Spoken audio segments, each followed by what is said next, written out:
Seja bem-vinda, seja bem-vindo. Esse é mais um episódio do ConaCast, o podcast da Conac. Aqui a gente fala sobre assuntos do mercado condominial e imobiliário de forma descomplicada. Meu nome é Felipe Diuana e eu tô aqui mais uma vez com a Paula Morgado para trazer um tema muito interessante para vocês. O que a gente vai falar hoje, Paula? Olha, hoje a gente vai falar de um tema que passa por todos os condomínios que têm funcionário. Eu tenho certeza que você vai ter interesse nele.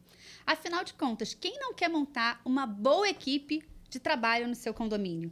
Porteiro, zelador. E como é que faz isso? Às vezes você pega um condomínio todo problemático, cheio de questões trabalhistas, e é aquilo, né? Então a gente tem um convidado hoje aqui para nos ajudar com esse tema. Quem vai conversar com a gente hoje, com muito prazer, é o André Torreão, advogado especialista em direito do trabalho e consultor jurídico com ampla experiência no setor condominial. Seja muito bem-vindo, André. Obrigado, pessoal. Obrigado aí pelo convite. É uma honra. Espero aí poder ajudar no bate-papo aí, tirar dúvida do pessoal que trabalha e milita nessa área do condomínio, né? Gestão, tá na frente aí do dia a dia dos condomínios aqui. Vamos ver. Felipe, eu acho que até antes, fala um pouquinho pra galera, os nossos canais, como que eles podem acessar. Antes da gente começar o nosso bate-papo, já deixa aí o seu like, já segue a gente, seja no nosso YouTube ou no nosso Spotify. E aproveita para seguir a gente no nosso Instagram, Conac_Condomínios e Conac_Imóveis. E, Felipe, acho que até antes da gente começar, é importante falar isso. Tanto eu quanto o Felipe somos leigos. E a gente vai estar aqui representando vocês. Aquelas dúvidas que nenhum síndico é obrigado a conhecer. Então, às vezes você é um médico, é um engenheiro, você entende das leis trabalhistas? Não necessariamente. Eu acho que é um pouquinho esse papel que a gente vai estar fazendo aqui. Certo, Felipe? Vamos nessa. Antes da gente começar a falar dessa parte de leis, André, queria fazer uma pergunta para você e acho que a Paula aqui hoje também pode ajudar a gente nesse sentido, que é sobre montar uma boa equipe de condomínio. Qual é o principal fator para a gente começar a montar essa equipe? Bom, eu sei que muitas vezes é difícil, porque o síndico ele sempre pega um condomínio, obviamente, já existente, né? E, a maioria das vezes, com uma gestão que já teve anteriormente. Mas o ideal é o síndico verificar primeiro qual é a necessidade do condomínio, tá? Desde as funções, tá? E a partir daí das pessoas que ele vai contratar. Porque o planejamento ele tem que vir primeiro do que o improviso, né? O que a gente vê muito é o improviso dentro do âmbito condominial, uma coisa mais informal, né? O síndico ele se depara com uma estrutura e com já uma equipe formada e a partir daí ele tem que mexer os pauzinhos dele, verificar como é que vai fazer, improvisar, quando na verdade o interessante é o inverso. Mesmo que ele já tenha uma equipe formada em uma gestão anterior, ele tem que montar, né, o quebra-cabeça do seu condomínio, saber de fato quantas pessoas ele precisa, se tem muita gente naquele quadro de empregado, se pode enxugar, quais são as funções daquele condomínio que precisa, obviamente dentro da peculiaridade de cada condomínio, né? Nós temos aqui, como uma empresa, né, temos pequenos condomínios, né, que tem 1, 2 empregados, temos médios condomínios e grandes, mas o que eu vejo muito é que o número de empregados muitas vezes é incompatível com o patamar do condomínio, por conta de uma má gestão, por conta de um improviso. Então, se você mapear melhor o seu condomínio, é o primeiro passo para você montar aí uma equipe de sucesso. E aí, quando você fala de incompatível, o que você costuma ver mais? Condomínios com menos ou mais funcionários do que deveria ter? Os dois. Porque quando tem menos funcionários, acaba que, por exemplo, o empregado faz muita hora extra, o empregado acaba desviando ou acumulando função. Então, quando tem menos empregado, também é o mesmo risco quando há muito. Só que quando há muito empregado, há a ociosidade. Você gasta na folha de pagamento quando não precisa. E quando tem menos, você pode aí ter um passivo com hora extra, com acúmulo de desvio de função, que às vezes também é desnecessário. Jogando aqui para a vida real, o cenário que você falou, que muitas vezes o síndico acaba não tendo ingerência sobre a equipe que ele vai comandar, porque é alguém que já estava lá, enfim, às vezes estão há muitos anos no prédio, a gente sabe que são funções, uma função de porteiro, às vezes o cara faz carreira ali dentro do prédio, né? Fica o tempo todo dentro há muitos anos dentro do mesmo condomínio. num cenário em que ele consiga fazer essa troca por algum motivo, porque a pessoa saiu, porque se aposentou, etc. Quais são as principais características para um bom funcionário de condomínio de maneira geral? Ou existem características específicas para cada função? Depende, eu acho que para cada função vai exigir aí, uma característica, uma peculiaridade diferente, né, do empregado. Isso é mais aí até um RH do que um jurídico, né? Uhum. Mas a gente vê no dia a dia que, por exemplo, um porteiro, não adianta você colocar um porteiro que ele não sabe se comunicar, ele não tem interação com os condôminos, ele não sabe se portar, né, diante de uma visita, diante do condômino, não sabe receber ordens, né? E até receber ordens é uma situação delicada para todos os empregados, né? Acho que você, né, Paulo, que trabalha no RH, sim, sabe muito bem disso.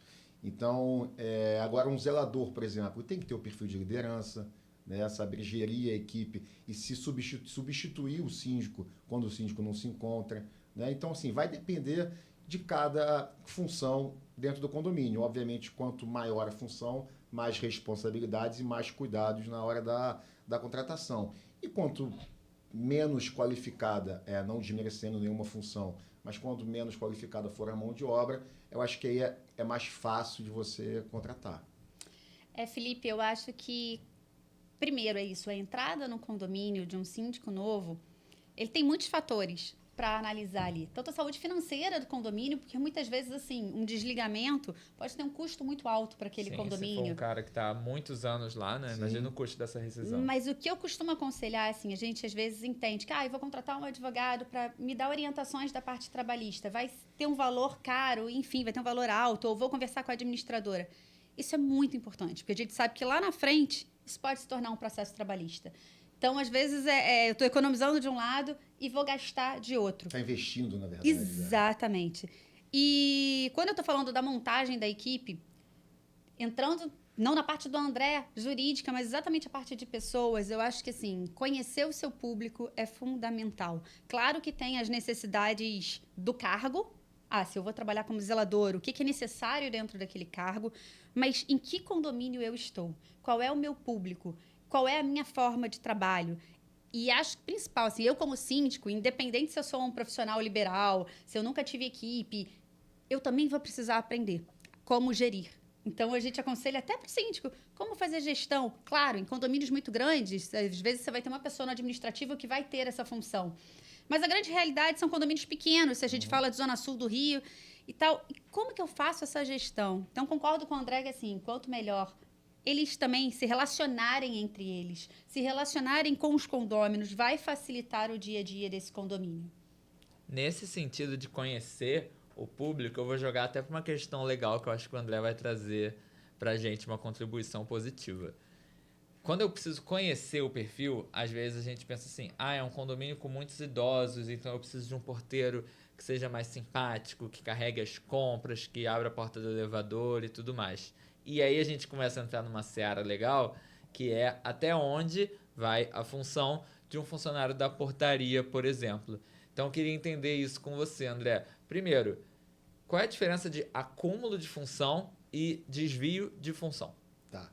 Antes de eu falar a diferença, é importante esclarecer o seguinte. Quando o empregado é contratado, quando você é contratado, se não tiver nenhuma cláusula restritiva ou impeditiva no contrato de trabalho, presume-se que você foi contratado para fazer uma gama de atividades que você faz desde o início, ponto. Tá? Obviamente, desde que essa gama de atividades seja compatível com a sua capacidade profissional. Tá? Então, não é porque às vezes o empregado acha que aquilo não faz parte da função dele, que isso não faça parte da função dele. Tá? A partir daí, tendo isso como um critério geral, tá? A gente parte para os dois institutos, acúmulo e desvio de função. Não tem nenhum dispositivo legal específico para isso. Tá? O que tem isso que eu falei agora, que a gama de atividades é inerente àquela função que ele foi contratado. Quando o empregado, no decorrer do contrato de trabalho, tá?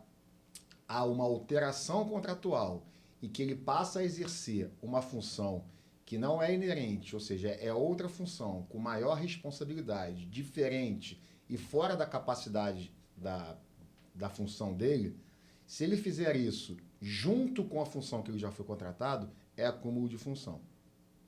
O mesmo raciocínio, se ele passa a fazer somente a outra função, é desvio de função. Geralmente, esse desvio de função é para uma função com maior responsabilidade, né? Vamos supor, um exemplo clássico. O porteiro é um porteiro comunicativo, né? Proativo, sabe o que faz. E aí, dentro do condomínio, um condomínio com porte maior, há uma administração. E aí o síndico começa a chamar o porteiro para ficar como assistente administrativo. Para ir lá, fazer planilha, né? Ajudar no computador, ficar ali sentado na sala de administração. Eu acho, e, gente, isso é muito subjetivo, tá? Alguns acham que determinadas, né, determinações serão desvio ou acúmulo, outros não, tá? Então, assim, nesse caso, eu acho que pegar o porteiro e colocar dentro da sala da administração do condomínio para exercer atividades peculiares administrativas, eu acho que é uma gama de atividades maior. Então, aí a gente poderia estar ou no acúmulo, se ele fizer junto, ou no desvio, se ele ficar só na administração. E independente se for no mesmo horário de trabalho dele, certo? Então, se for depois do horário, é pior ainda. Sim. Tá? Porque um dos critérios que os juízes verificam é isso. Ah, não, as atividades eram mais ou menos parecidas, estava dentro da jornada de trabalho, então não vejo aí nenhum acúmulo de desvio. Tá? Porém, pode ser dentro da jornada, mas se for muito discrepante, né, essa diferença de atividades, a gente começa a ficar com um sinalzinho vermelho de alerta. Agora, não, pode continuar. Não, agora eu ia dar um exemplo inverso, né? O porteiro que faz uma limpeza básica na portaria. Eu não vejo isso. Eu tive até uma palestra outro dia com uma juíza e ela falou isso. O brasileiro ele tem vergonha e acha que limpar o local de trabalho é algo muito, né? Assim, parece que é degradante a imagem, né? Sim. Eu não posso limpar desde o porteiro até qualquer função, né? Se você limpar sua mesa, limpar sua sala, o que tem de mais nisso, né, pessoal? A pessoa trabalha numa loja e tem que limpar o estoque, o que tem de mais nisso, né? Obviamente, não estou falando de limpeza pesada, né? Dentro do condomínio vai ter o ASG, que vai limpar todos os andares, vai limpar as escadas. Agora, o porteiro chegar dentro do seu condomínio, no local onde trabalha, na portaria... A manutenção do ambiente dele ali, né? Exatamente, eu acho que isso não tem nada de mais. Obviamente, tudo vai variar de caso a caso, né? Não é por causa disso, porque tem muito síndico que exagera. Sim. E o exagero é que peca. Aí agora eu ia entrar justamente nessa pergunta como leigo. Então, por exemplo, os exemplos que eu dei logo de início aqui, do porteiro ter que segurar o elevador, carregar as compras, nada disso considera um desvio de função como característica que não é de porteiro. Quem sou eu para dizer sim ou não, né? Mas eu entendo que... Quem diz é o juiz, né? Sempre assim, no final das contas. Eu entendo que não, tá? Essas atividades, eu acho que todas elas são inerentes ao cargo de portaria. Sim, tá bom? E você trouxe um ponto importante também, se você já é contratado com determinadas funções. Por exemplo, um síndico já contrata um funcionário para fazer tanto a função de portaria, sei lá, determinado horário, quanto a limpeza dos andares em outro horário e tudo mais. Existe ali um acúmulo de função por ele fazer duas coisas diferentes ou não, como você falou, ele já foi contratado para isso, então tá tudo certo. Aí, tudo no direito depende, né? Depende. Nesse caso, por exemplo, por mais que eu contrate o porteiro para também limpar os andares, mas, por exemplo, se nesse condomínio existe um ASG em outro horário somente para limpar os andares e no horário do porteiro ele faz a função de portaria e limpa todos os andares, eu acho que tem acúmulo. Sim. Porque o raciocínio é o condomínio está economizando com um funcionário fazendo o trabalho de dois. Entende? Agora, se não há, é um condomínio pequeno, tá? Só tem 2 porteiros, um diurno e um noturno.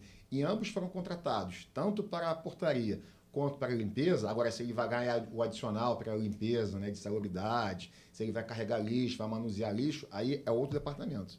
Mas o acúmulo de função, nesse caso, eu entendo que não. Porque aí ele foi contratado desde o início e não tem outro empregado que faça a limpeza no condomínio. Então, que é a mesma pergunta com 2 exemplos distintos. Então, eu sempre digo, não adianta pensar sozinho, tem que mandar para o jurídico. Vamos falar já de insalubridade, que é muito interessante, mas eu queria uma dúvida de algo que acontece de forma comum no Rio, né? Muitas vezes o condomínio não tem aquela função, ele faz o serviço de portaria, mas tem um morador que pede e paga aquele porteiro por fora para lavar o carro dele, ou para passear com o cachorro dele, com o pet pra dele. consertar não sei o que em casa. Na casa dele, verdade. Trocar uma lâmpada. Como que é isso? Aí já é um desvio de função ao contrário? Eu tô no meu horário da portaria e eu tô indo fazer? Ou não, é um acordo que acaba acontecendo entre as partes? Eu vou até estender a sua pergunta que me fazem também. Se o condomínio pode, por convenção do condomínio, proibir que o empregado do condomínio faça atividades dentro das unidades privadas dos condôminos, né? Vamos lá. O que eu sugiro? Primeiro, eu acho que não... Eu até conversei isso lá no escritório com os especialistas dessa área. Eu entendo que, assim, que a convenção do condomínio não pode proibir, porque o direito ao trabalho é constitucional. Tá? O que eu acho que pode proibir é na jornada de trabalho do condomínio. Tá? Enquanto o porteiro estiver na jornada de trabalho dele dentro do condomínio, ele está à disposição do empregador. Até porque se ocorre algum dano, se ocorre algum acidente, a responsabilidade é do condomínio. Então ele pode proibir, ele deve proibir, dentro da jornada de trabalho, que o porteiro, que o empregado vá até as dependências privadas, né, as unidades privadas dos condôminos, para exercer qualquer atividade, a não ser que seja, por exemplo, o reparo de um duto que seja do condomínio. Correto. Né? Aí o encanador vai lá e vai fazer. Agora, consertar torneira, né, levar compras acho que é até peculiar, assim, não vejo muita coisa. Agora, pintar, né, fazer algum reparo dentro da jornada do empregado não pode. Inclusive, se fizer, é passivo de penalidade. Agora, fora do horário, eu não vejo problema. Tá? Até porque as pessoas querem ganhar dinheiro a mais, né? A pessoa que lava o carro, com certeza lava antes de chegar ao trabalho ou depois. Eu acho que na hora do almoço, também sugiro que não faça, que proíba, que realmente o empregado fique descansando. Esse é um ponto importante, né? Porque senão você para de respeitar ali o momento de descanso e de alimentação do colaborador. Ele fica realmente lá, vai tirar uma hora, fica descansando. Agora, antes ou depois, eu acho que cabe ao empregado, a relação dele é com o condômino.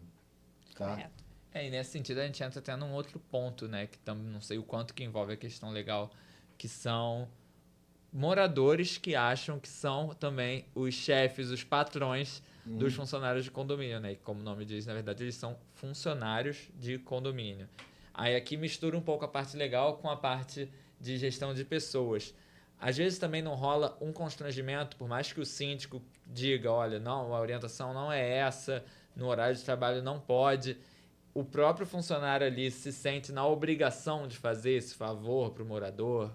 Como equilibrar nessas duas situações? Isso se confunde muito, porque, na verdade, assim, o síndico ele é só o representante dos condôminos, né? De fato, o empregador é o condomínio inteiro.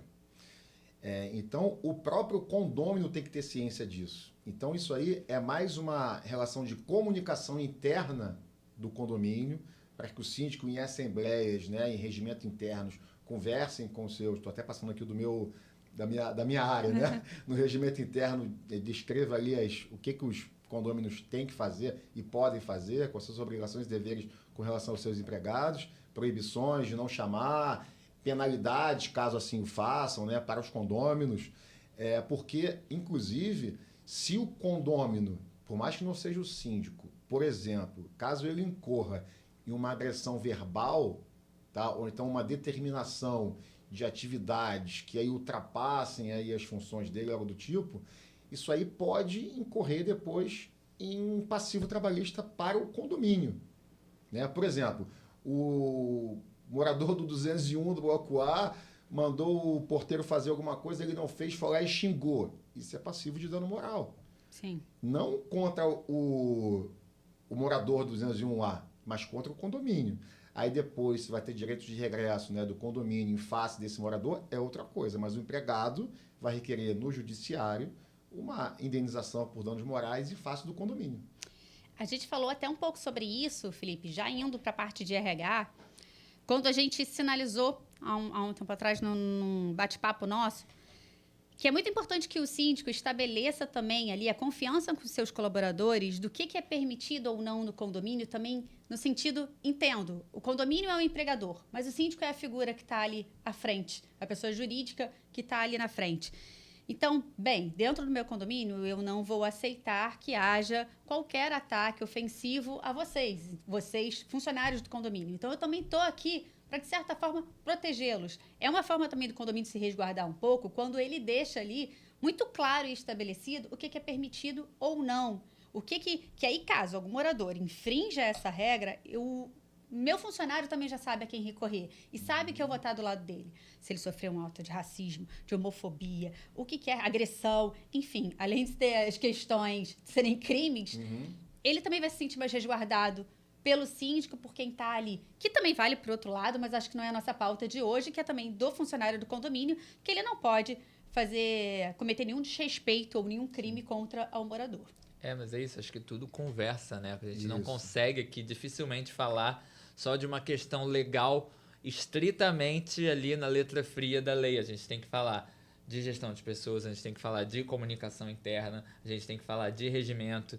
Tudo tem que andar junto para um bom funcionamento, né, do condomínio. Claro, acho que até porque assim, o papel do jurídico, ele não precisa ser só quando já deu o problema. No final, quando eu vou entrar com uma ação. Foi o que a gente falou do investimento. Chamar antes, consultar, tirar dúvida, seja com uma coisa menor, que a própria administradora vai conseguir dar um parecer, seja algo maior, quando você está entrando no condomínio, você precisa de mais respaldo, do como fazer ali. É um investimento que você está tendo para evitar que futuramente entre uma ação trabalhista e que aí a gente sabe que os números vão ser muito mais altos, as consequências são muito maiores. Então, acho que, como o André falou desde o início, é se organizar e ver onde você está pisando, qual cenário você está recebendo daquele condomínio. E lembrando, Paulo e Felipe, que no aspecto trabalhista, o preventivo é para você reduzir o risco. Sim. Acabar é impossível, que a gente mora no Brasil. É impossível acabar com o risco, porque só no Rio de Janeiro são 82 juízes titulares, então cada um pensa de uma maneira diferente. Tá? Então não dá para a gente cobrir tudo. Uma ponta do pé vai ficar descoberta.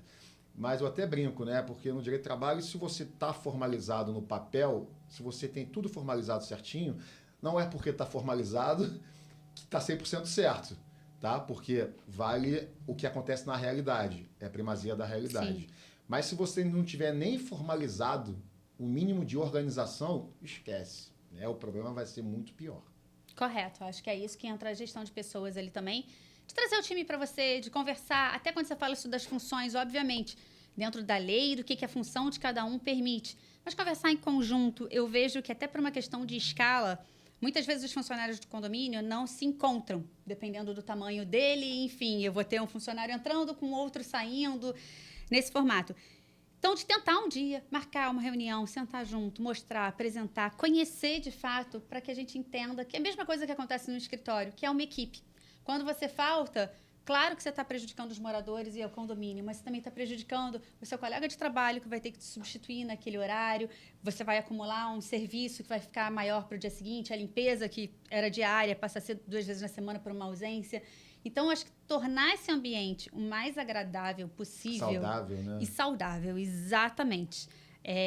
Porque hoje não vamos nem entrar também nesse tópico aqui, mas se a gente falar de saúde mental, o afastamento de um funcionário por qualquer questão não é adequado e é caro. Né? E que pode gerar questões legais também, né? Correto. Não é o tópico de hoje, mas a gente sabe que também pode acontecer. Inclusive, daqui a pouco, os LCCAT da vida, os laudos, vão ter que falar sobre o aspecto psicológico das empresas, né? E o condomínio é a mesma coisa. Correto, já entrou em vigor, a gente já está aí fazendo esse trabalho. Tá gostando do nosso podcast? Então não deixa de seguir a gente no YouTube ou no Spotify, seja lá onde você estiver escutando, e também no nosso Instagram, Conac_Condomínios e Conac_Imóveis. André, voltando para um ponto que a gente comentou aqui anteriormente, falando sobre insalubridade. Muitos condomínios, síndicos, até os moradores, acho que têm dúvida em relação a esse ponto, né? Em quais casos o adicional de insalubridade é devido? Vou até além. O que é insalubridade? Uma palavra diferente? Será que todo mundo conhece? É verdade. Eu tô falando aqui como se todo mundo conhecesse. Não sei, né? Às vezes a pessoa nem sabe o que é esse adicional de insalubridade. Tá, vamos lá. O adicional de insalubridade, na verdade, é quando o empregado ele tem contatos com materiais nocivos à sua saúde, que são insalubres, tá? Muitos síndicos, muitos gestores confundem o adicional de lixo com o adicional de salubridade. Tá? Tanto é que, vamos supor, em uma ação trabalhista, chega no condomínio, o empregado pede na reclamação trabalhista lá a adicional de salubridade, porque mexia com lixo orgânico, isso, aquilo, então fazer limpeza de banheiro, e aí o síndico fala, não, mas ele sempre recebeu o adicional de lixo. São coisas distintas, porque o adicional de lixo ele vem da norma coletiva, vem da convenção coletiva de trabalho, que vai dizer lá quando é que ele recebe o adicional de lixo. Tá? Tem alguns aspectos objetivos, quando é que ele recebe, quando não recebe. O adicional de insalubridade vem de lei e é regulamentado pela NR15, que é uma norma regulamentar número 15, que diz todas as funções de A a Z e atividades que, em contato com o agente insalubre, o empregado tem que receber o adicional, que pode ser de grau mínimo, médio ou máximo. Então, quem vai dizer, a princípio, se naquele condomínio alguma função deve receber adicional de salubridade, é o seu médico engenheiro do trabalho, que vai fazer o LCCAT, que nós falamos aqui, né? O PGR, e vai fazer um mapeamento de risco do condomínio e vai dizer que a função X, Y, Z tem sim contato com o adicional insalubre de modo permanente, habitual, etc, etc, e vai dizer qual é o grau que ele tem que receber. Mas se o PGR, né, se o programa de risco disser que sim ou não, isso é 100% certo, depende, né? Porque, às vezes, a função que o engenheiro do trabalho, que o médico do trabalho fez, no dia que ele foi lá fazer um mapeamento, o Felipe, que é o porteiro, fazia as atividades exatamente que estão ali no PGR, no laudo. Porém, no dia a dia, ele fazia coisas diferentes. E é isso que depois o perito, na reclamação trabalhista, o perito do juiz vai analisar. Porque aí o síndico fala assim, não, isso é um absurdo, ele nunca fez isso, sim, mas às vezes faz, né? Não vou entrar no mérito aqui, se muitas perícias são erradas, isso aí é outro mérito, mas o que acontece é que muitas vezes no dia a dia o síndico não sabe, às vezes, que o empregado de fato fazia atividades, manuseava agentes insalubres e ele não sabia. Por exemplo, na cabeça do síndico, só quem mexia na lata de lixo lá dentro, né, do duto onde cai o lixo orgânico era o ASG. Só que, na verdade, o porteiro também ia. O ASG combinava para ele ir lá, ele fazia também, e o síndico nem sabia.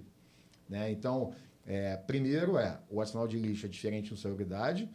Quem vai dizer primeiro quais são as atividades que vão dar ensejo a esse adicional é o programa de risco, mas mesmo assim, após uma reclamação trabalhista, o que vai caracterizar ou não, determinar, vai ser o laudo pericial em juízo, que vai avaliar naquele condomínio realmente, de fato, qual era o dia a dia do empregado.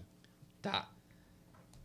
Muito esclarecedor no sentido, mas ao mesmo tempo muito juridiquês para alguém que é leigo, como a gente brincou no início, eu e Paula somos leigos. Então eu vou talvez até fazer um papel de representante de síndicos e tentar tirar umas dúvidas e ver se você consegue responder, porque pelo que eu entendi tem toda uma fiscalização para definir se determinada atividade consiste em adicional de lixo ou adicional de salubridade. Mas então, por exemplo, se o porteiro do meu prédio recolhe os lixos lá dos andares, isso seria um adicional de salubridade ou adicional de lixo basta? Se naquela atividade específica disser que a utilização do EPI, que é o equipamento de proteção individual, afasta, né, e zera o contato com o agente insalubre, e ele não tenha contato, por exemplo, com o lixo orgânico, só papelão, lixo ensacado, só coloque no carrinho e leve até a rua. Se for aspectos que não realmente tenham acesso direto, contato direto com a gente, ele não vai ter direito ao adicional. Mas, repito, até para mim, como advogado, Felipe, e até para o juiz, é difícil. Tudo é interpretativo, né? Não, somente o técnico vai poder falar isso. O que é o contato com o lixo, né? Exatamente, se eu tô levando a caçamba da colúbia até o adicional de lixo na norma coletiva é bem específico, que é diferente do adicional de salubridade. Diz lá que se você só botar o carrinho, o saco de lixo fechado dentro do carrinho e transportar até fora, você não tem direito ao adicional. Mas se de entra lixo. no duto... Então, são aspectos específicos. E a insalubridade mais ainda. Somente o médico engenheiro do trabalho vai poder analisar aquela função ali para saber se está enquadrada na norma regulamentar ou não. Repito, nem o juiz, por exemplo, tanto é que é uma perícia que a gente chama perícia técnica necessária. O juiz, ele não pode dar o adicional de insalubridade sem que tenha perícia.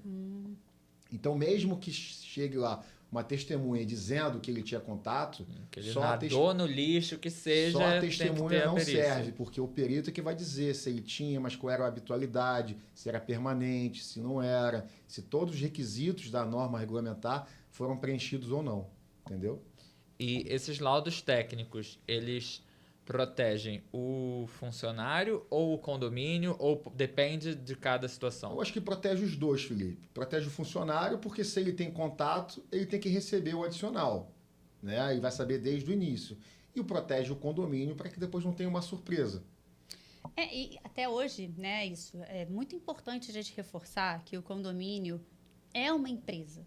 Sim. Como a gente mora naquelas unidades e tal, às vezes a gente acha que é a extensão da nossa casa. E a Mas gente hoje... tem a lógica sempre do favor, né? Ah, não, é só um favor que você faz ali, não custa nada, né? Exatamente. Pega o lixo. Então, as normas técnicas são obrigatórias para o condomínio, passíveis de multa. E isso não é a administradora, não é o advogado, não é o juiz que está falando. Isso é a lei brasileira trabalhista que obriga que o condomínio ou qualquer empresa cumpra essas normas.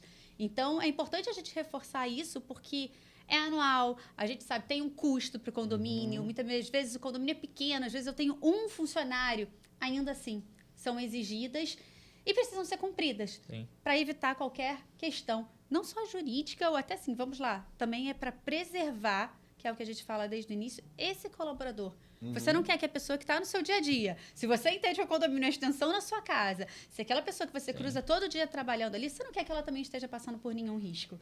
Então, acho que vai por ali. Aí, quando a gente fala de condomínios menores, né, André? Imagino que seja maior a chance, né? Se você tem um funcionário só, provavelmente esse funcionário faz tudo, inclusive tarefas que devem ter direito ao adicional de salubridade, né? Exatamente. André, tem um ponto que chega muito na gente, de novo falando do condomínio pequeno, né?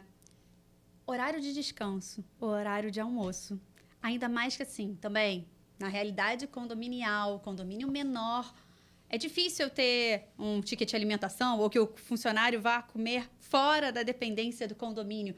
Como estabelecer isso?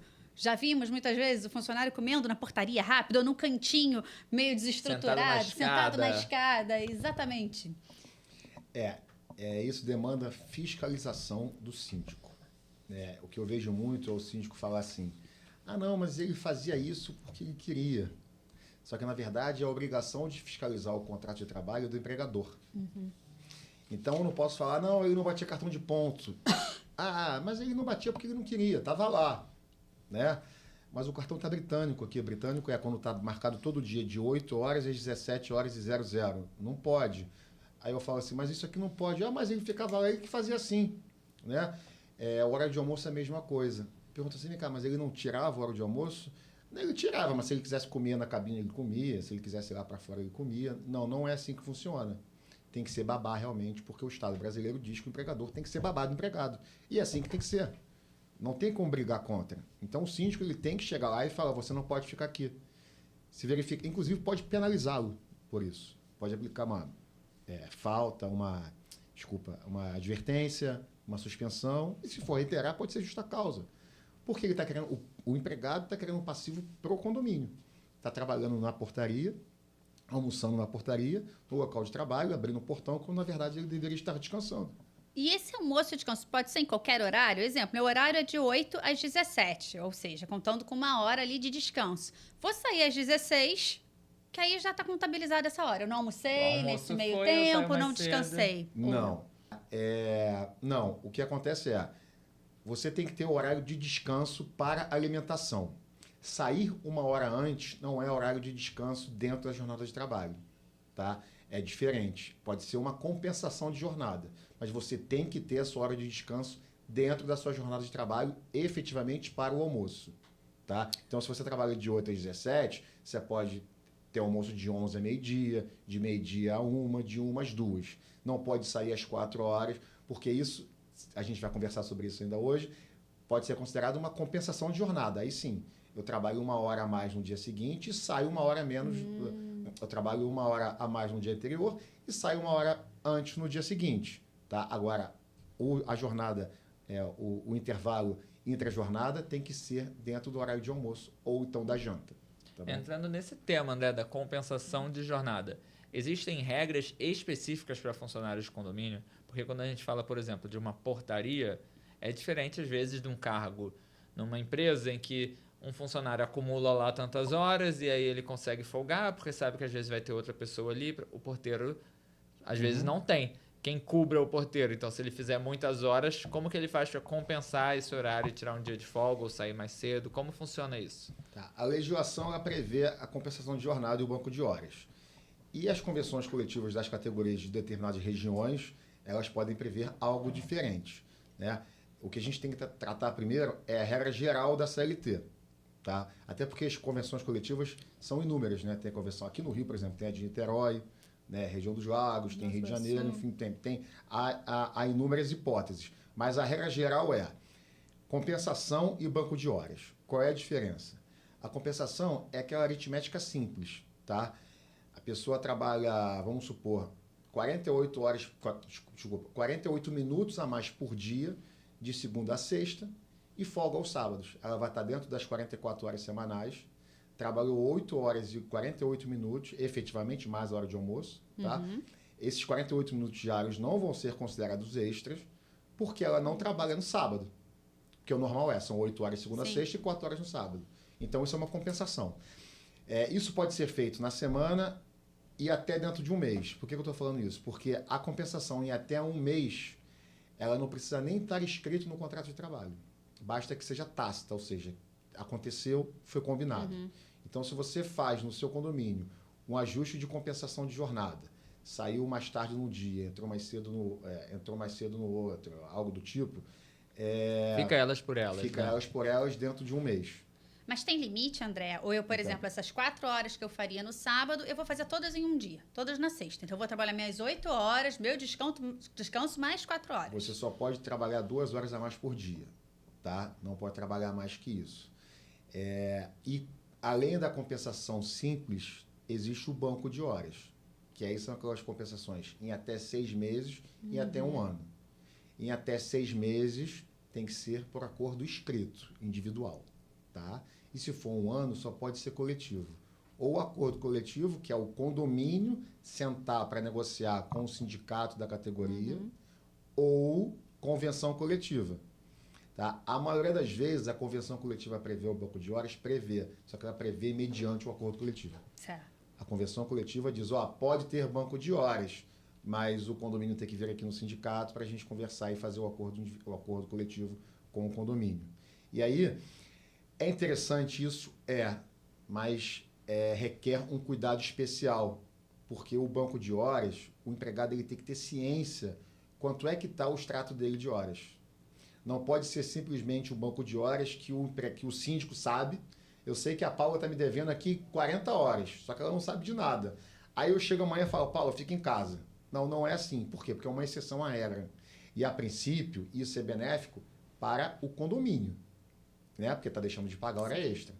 Tá? Para o empregado, é benéfico se ele, né, chegar e conversar, saber quando é que ele vai tirar com antecedência, saber quanto é que ele pode tirar de folga ainda, quando é que ele vai gozar dessa folga, né, como é que está o extrato dele de banco de horas.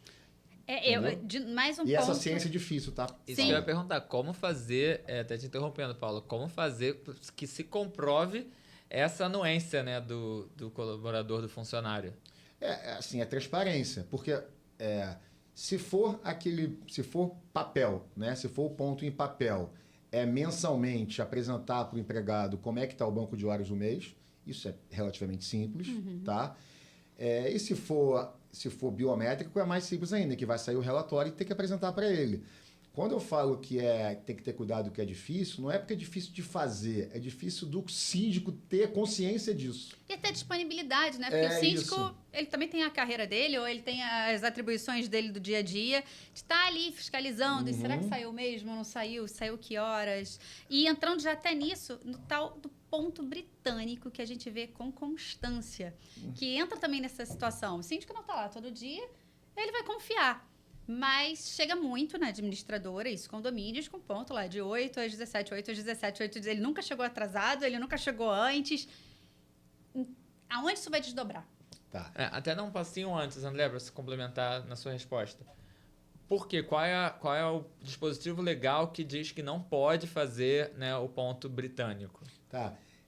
Na verdade, não tem dispositivo legal. O que tem é súmula do TST, tá? 338, que diz que presume-se, tá? A inidoneidade do cartão de ponto, ou seja, o cartão de ponto não é correto quando ele é britânico. Tá? Qual é a consequência jurídica disso? Se eu apresento em juízo um cartão de ponto britânico, que é aquele marcado à mão todos os dias de 7 horas cravado até as 17 horas cravado, isso não serve de nada. Quem tem que provar a jornada de trabalho, quem tem que provar que aquela jornada que está na inicial é mentira, é o condomínio. E isso, às vezes, causa muita dificuldade, porque o condomínio não tem testemunha daquela época. Todo mundo já foi dispensado. Se o condomínio for pequeno, é pior ainda, porque, às vezes, o porteiro trabalhava sozinho e o condômino não pode ser testemunha porque ele é parte no processo. Tá? Então, o cartão de ponto britânico, ele é a mesma coisa que nada. Tá? Ele não serve como meio de prova. E ele inverte o ônus para o condomínio provar em juízo qual era a jornada efetiva do empregado.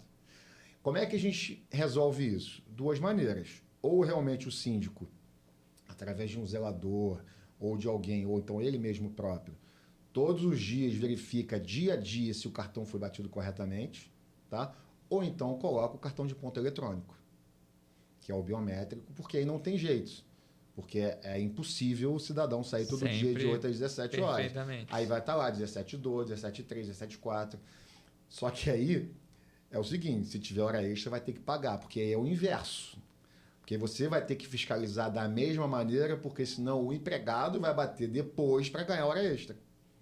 E aí o síndico, os gestores e também os empresários muitas vezes não querem, porque eles preferem correr o risco de ter que provar que ele não fazer hora extra, correr o risco de um cartão britânico, do que efetivamente ter que ficar fiscalizando o empregado para que ele não bata a hora a mais.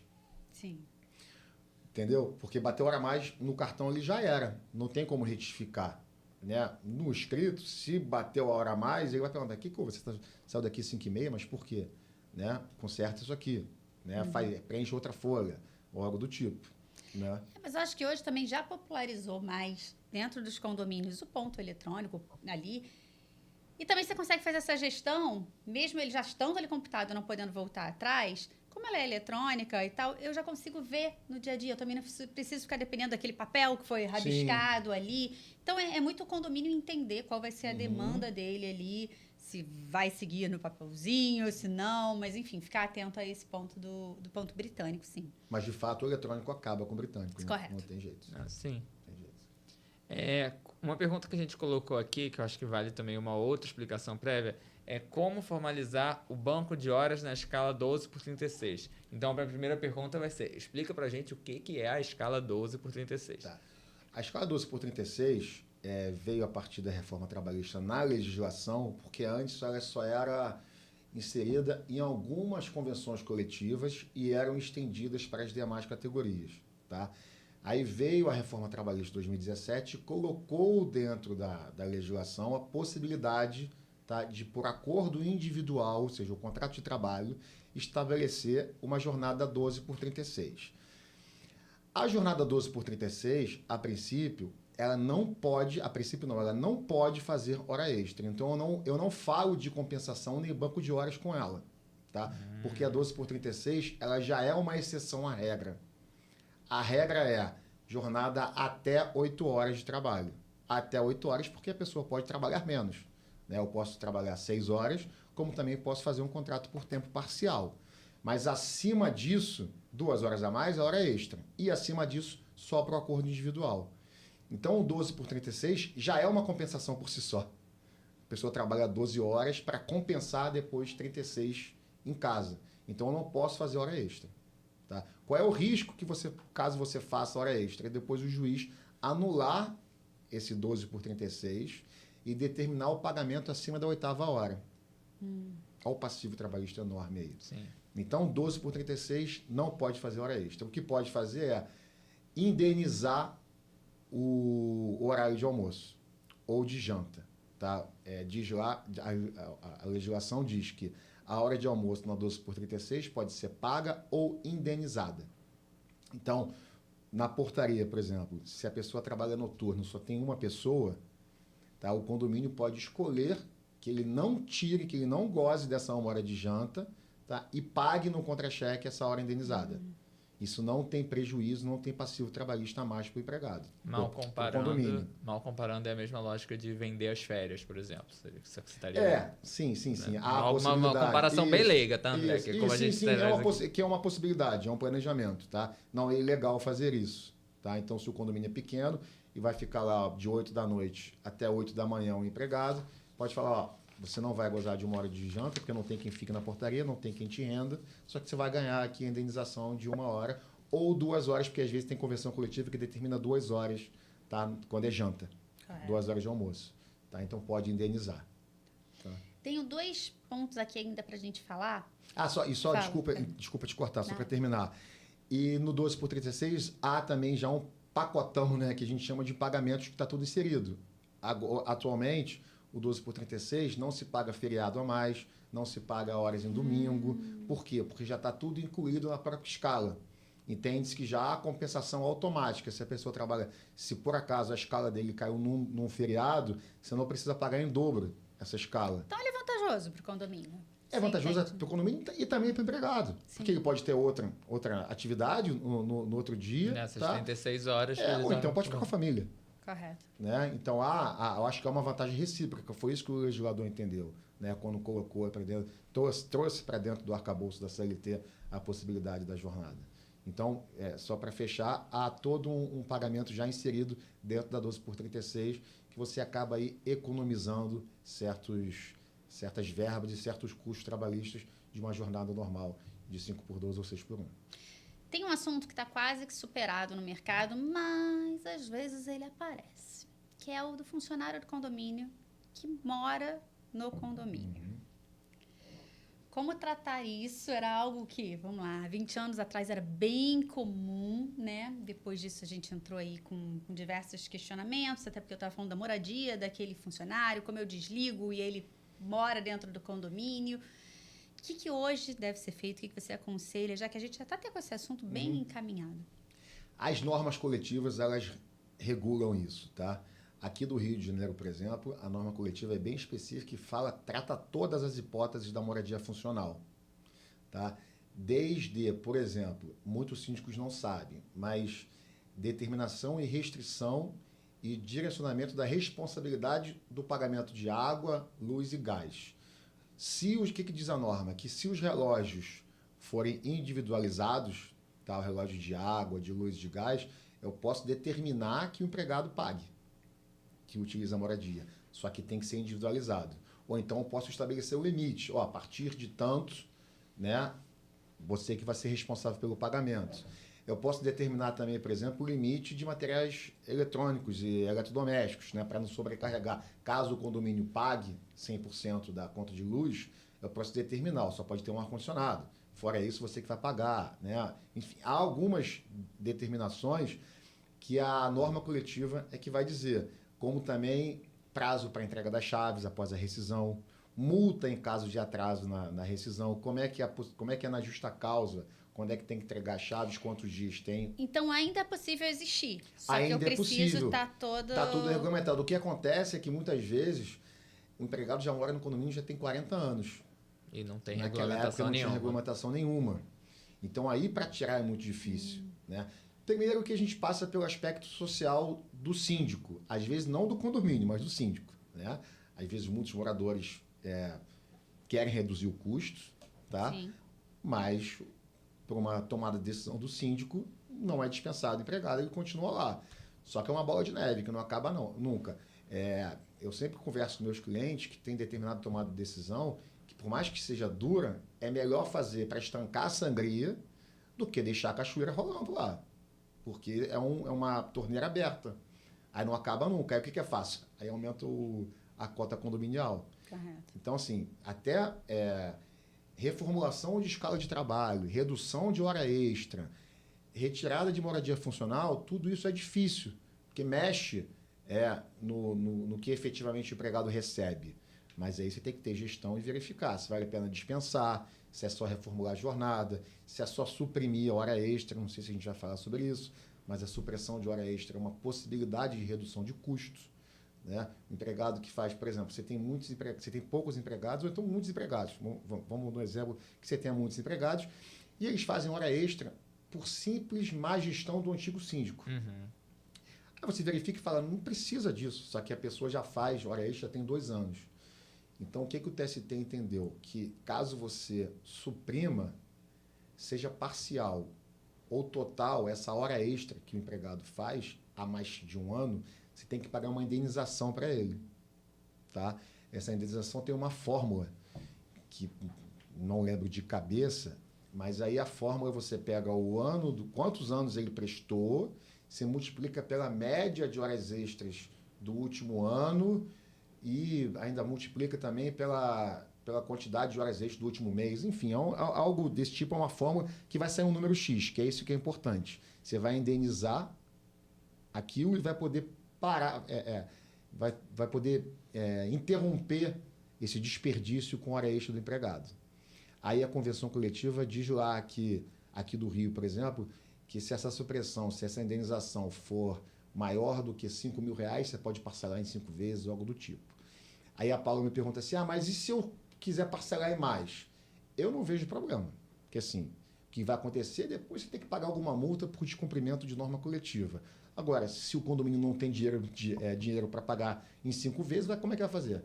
Basta colocar, né, o RH coloca lá no contra-cheque certinho a parcela e o valor e o nome da rubrica que se refere à indenização da supressão de horas, que se o total das parcelas forem o valor da indenização, está tudo ótimo.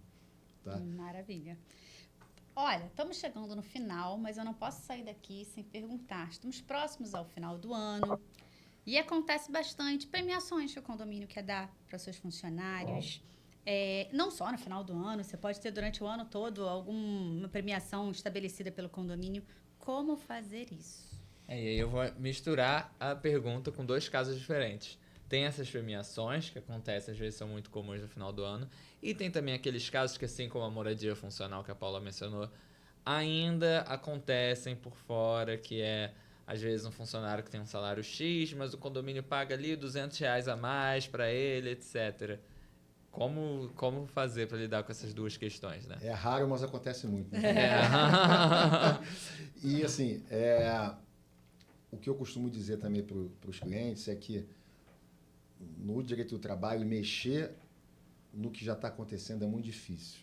Então, por isso que, voltando lá para o início que a gente começou aqui, ter que organizar a casa desde o início. Por quê? Porque qualquer alteração lesiva do contrato de trabalho do empregado, mesmo com a anuência dele, vai ser nula. Tá? Diz o artigo 468 da CLT que mesmo que ele diga, não, Felipe, você não vai receber isso aqui mais não, tá? Você assina o contrato dizendo, não, tudo bem, eu aceito.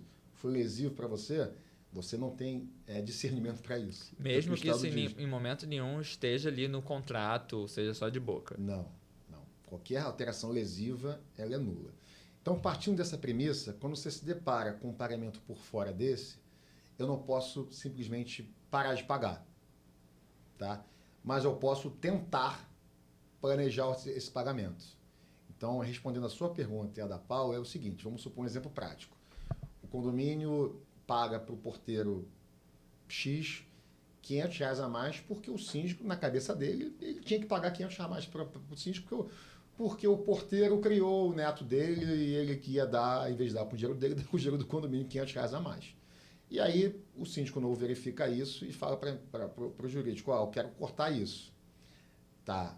Qual é o risco? O risco é você para de cortar agora, você para de pagar agora, você corta. Daqui a 5 anos você manda embora. E aí ele prova que ele recebia esses R$500 e parou de receber. Então, você está em 2 passivos aí. Primeiro, redução salarial, que isso teria que ter sido incorporado. E segundo, os reflexos disso. Então, você vai pagar R$500 por mês até o final e mais os reflexos. Se você continuar pagando assim informalmente, você vai ter o risco dos reflexos. O que são os reflexos? 13º, férias, FGTS, INSS, tudo, tá? Ou seja, porque ele é salário. E qual é o modo mais, um planejamento trabalhista não tão conservador, mas a gente vai discutir direito depois. Que é o quê? Beleza, olha, a partir de agora, então, esses R$500 vão virar premiação. Como é que a gente pode fazer isso? Diz o artigo 457 da CLT que, mesmo que habitual, desde que seja variável, que tenha metas específicas a serem cumpridas e que seja por consequência de algo que o empregado faz de extraordinário, não aquilo que já é esperado dele, essa premiação é indenizatória. E sendo indenizatória, não tem reflexo nenhum. Você não paga 13º sobre ela, você não paga FGTS, você não paga férias. E eu ouso falar até que não paga imposto de renda. Tá? Obviamente, depois aí não é a minha área, mas a Receita pode discutir, mas é muito difícil que se discuta isso. Tá? Então, partindo dessa premissa, se você incorporar isso para a premiação, estabelecer uma meta específica e, de fato, caso cumprida, ele receba, obviamente, aí ele pode receber 500, pode receber 300, 250, vai ter limites aí, e a gente vai discutir depois se essa indenização é viável ou não. Tá? Se essa verba indenizatória era viável ou não. Por que eu estou falando isso que a gente vai discutir depois? Porque depois, se ele entrar com a ação e falar que isso era salário, eu vou juridicamente falar, não era por fora não, está aqui a meta, era tudo estabelecido, vai caber o juiz decidir, do que ficar aquele disse-me disse por fora. E o modo mais conservador do mundo é trazer para dentro do salário e começar a pagar tudo. Eu pego os R$500, coloco para dentro do salário, faço um aumento salarial dele e ele vai refletir tudo. Só que aí a gente pode ter o risco de ter aí quebrando aí uma equiparação salarial, porque se tiver um porteiro que faça a mesma, não tenha o mesmo tempo de contrato de trabalho, não recebia faça as mesmas funções, valor você vai ter que aumentar o outro também. Mas, né? André, se for pontual, realmente só no Natal o condomínio paga um valor X como um presente de Natal. Presente, vamos falar presente de Natal para o funcionário. Também, eu também tem que ter uma meta específica. Por mais que seja uma meta natalina, algo específico. Mas André, quais são essas metas objetivas? Aí é a criatividade de cada um, de acordo com a peculiaridade do condomínio. Né? Obviamente, eu não posso colocar numa meta objetiva que o empregado ficou sentado lá, atendeu tantos interfones. Não, porque isso aí já se espera do porteiro. Né? Mas, de repente, você pode fazer um ranking de cordialidade. Uma avaliação entre os condôminos. Né? Algo do tipo. Satisfação. Né? E aí você vai pagar de acordo com quem bateu meta XYZ para cada empregado de acordo com o atingimento deles. Mais uma vez, né? A gente saindo do condomínio, daquela extensão da nossa casa, para entendê-lo como empresa. É isso. E eu acho que isso vai muito além do síndico, dos conselheiros. Nós, moradores de condomínio, precisamos ter isso muito claro para a gente. Porque eu acho que ainda não é tão claro, né? E aí vem aí as leis trabalhistas até para endossarem isso. Porque isso reduz custo, né? Correto. E reduz custo da comunidade condominial. Sim. Né? De todo mundo. Então, mas a gente tem uma coisa cultural que a gente trabalha muito na lógica do jeitinho, na lógica do favor e tudo mais, que a gente não entende. Que na verdade é isso, é uma empresa, quem está ali na verdade é um funcionário que está fazendo o trabalho dele. André, a gente poderia discutir muito mais assuntos. Mais uma vez ficou coisa aqui fora da pauta, mas nosso tempo acabou. Então, eu queria te agradecer muito pela presença, agradecer também a você, Paula, por participar mais uma vez aqui com a gente. André, você queria deixar algum recadinho final, divulgar o seu trabalho? Primeiro, agradecer pelo convite, Felipe, Paula. Acho que o bate-papo foi prazeroso e dava para ficar aqui um bom tempo ainda. Né? E eu ainda tinha várias dúvidas. Sempre dá, né, cara? Sempre dá. Mas, enfim, eu sou advogado. Trabalho na área Chaval Advogados. Meu Instagram é André Torreão da Costa. Quem quiser pode seguir. Está super convidado. E qualquer dúvida é só mandar um direct. Maravilha. Maravilha. Obrigada, André. Esperamos aí. Acho que nosso público vai gostar bastante e vai entrar em contato. E não deixa de seguir a gente nas nossas redes sociais. Repetindo mais uma vez. Conac _ Condomínios e Conac _ Imóveis no Instagram. Além de seguir a gente no YouTube e no Spotify para não perder nenhuma edição do ConaCast. Essa temporada tá acabando, hein? Fiquem espertos.